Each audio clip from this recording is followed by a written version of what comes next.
கிறிஸ்துவுக்குள் அன்பான கர்த்தருடைய பிள்ளைகளே, உங்கள் யாவரையும் ஆண்டவராகிய இயேசு கிறிஸ்துவின் ஈடு இணையற்ற பரிசுத்த நாமத்தினால் உங்களை ஆசீர்வதிக்கின்றேன், வாழ்த்துகின்றேன். கர்த்தர்தாமே தம்முடைய பரிபூர்ண நன்மைகளினால் உங்களை நிரப்பி நீங்கள் யாவரும் இம்மையில் சுகித்திருக்கவும் மறுமையில் நிலை வாழ்வை பெற்றுக்கொள்ள அனுக்கிரகம் செய்வாராக. தினம் ஒரு மிஷனரி என்கின்ற தலைப்பில் இந்த நாளிலே நாம் பார்க்க இருக்கிற மிஷனருடைய பெயர் தீத்து. இவருடைய காலம் கிறிஸ்துவுக்கு பின் 65 முதல் 105 ஆண்டு வரை. இவருடைய நாடு அந்தியோகியா, இவருடைய தரிசன பூமி கொரிந்து பட்டணம். அந்தியோகியா பகுதியில் பவுல் அப்போஸ்தலரின் ஊழியத்தின் காரணமாக அநேக புறஜாதிகள் மக்கள் இயேசு கிறிஸ்துவை ஏற்றுக்கொண்டார்கள்.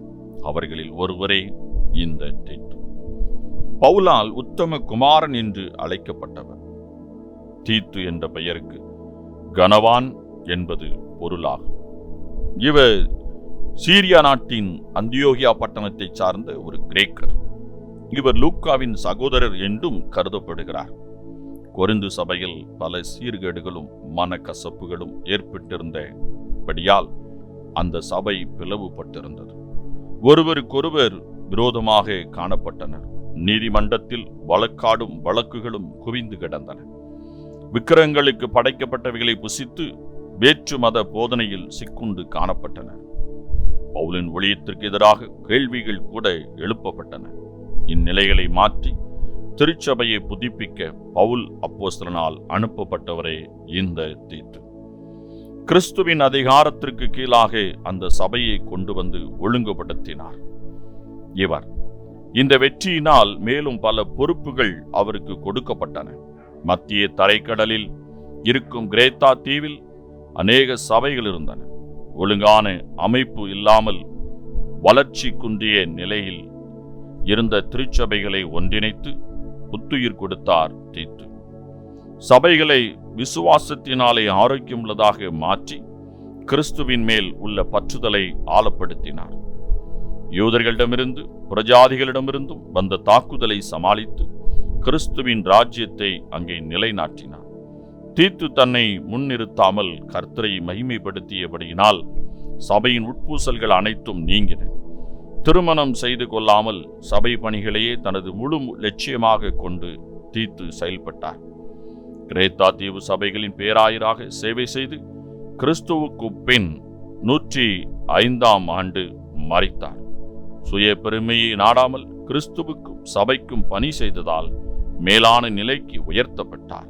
அன்பரே, உத்தம குணங்களோடு உங்கள் வாழ்க்கையை வாழ்ந்து காட்டுகிறீர்களா? அருமையான கர்த்தருடைய பிள்ளைகளே, தீத்துனுடைய வாழ்விலிருந்து நாம் கற்றுக்கொள்வது என்ன? பவுலுடைய ஒரு சிறந்த ஒரு சீடனாக இவர் செயல்பட்டார். திருச்சபை பிளவுபட்டு கசப்புகளும் வழக்குகளும் சபைகளில் தொற்றிக் கொண்ட பொழுது அவை எல்லாவற்றையும் சீர்படுத்தி சபைப்படுத்தி ஜனங்களை கிறிஸ்துவின் அண்டையிலே வழிநடத்துவதற்கு தீத்துவை பவுல் அனுப்புகிறார். தான் அனுப்பப்பட்ட காரியத்தை மிக நேர்த்தியாக மிக சபையாக அவர் செய்து முடித்தார். எப்படி செய்து முடித்தார்? அங்கே மனிதர்கள் முன்னிலைப்படுத்தப்படுவதை தடுத்து கர்த்தராகிய இயேசுவை மாத்திரம் முன்னிலைப்படுத்தி அவர் காரியங்களை செய்ய ஆரம்பித்தார். அப்படியே சபையிலிருந்த பிளவுகள் கசப்புகள் எல்லாம் நீங்கி சபை ஒன்றுபட்டு சீர்படுத்தப்பட்டன. ஆம், அருமையான கர்த்தருடைய பிள்ளைகளே, இந்த நாளிலும் உங்களை பார்த்து ஆண்டவர் கேட்கிற கேள்வி, நீங்கள் ஒரு தீத்துவை போல இன்றைய சபைகளில் இருக்கிற பிளவுகளையும் கசப்புகளையும் பிரச்சனைகளையும் தீர்க்க நீங்கள் ஆயத்தமா? உங்களை நீங்கள் அர்ப்பணிக்கிறீர்களா? நீங்கள் அப்படி அர்ப்பணிக்கும் பொழுது சபைகளை சீர்படுத்தி சபைப்படுத்தி சபையை கர்த்தருக்கு பிரியமான பாதையிலே வழி நடத்த முடியும். அப்படி நடத்தும் பொழுது கர்த்தர் உங்களை ஆசீர்வதிப்பார், உங்களை மென்மேலும் உயர்த்துவார். அருமையான கர்த்தருடைய பிள்ளைகளே, இந்த பணிக்கென்று நீங்கள் தங்களை அர்ப்பணித்துக் கொள்வீர்களாக. அப்பொழுது கர்த்தருடைய ஆசீர்வாதத்தை நீங்கள் பெற்றுக்கொள்ள முடியும். இந்த நாளின் தியானத்துக்குரிய வேத பகுதி பாகமம் 27 அதிகாரம், உன்னத பாட்டு 7 அதிகாரம், அப்போஸ்தலர் நடபடிகள் புஸ்தகம் 23, 24 அதிகாரம். இந்த வேத பகுதிகளை வாசித்து கர்த்தருடைய ஆசீர்வாதத்தை பெற்றுக்கொள்ளுங்கள். கர்த்தர் தாமே உங்களை ஆசீர்வதிப்பாராக. ஆமென்.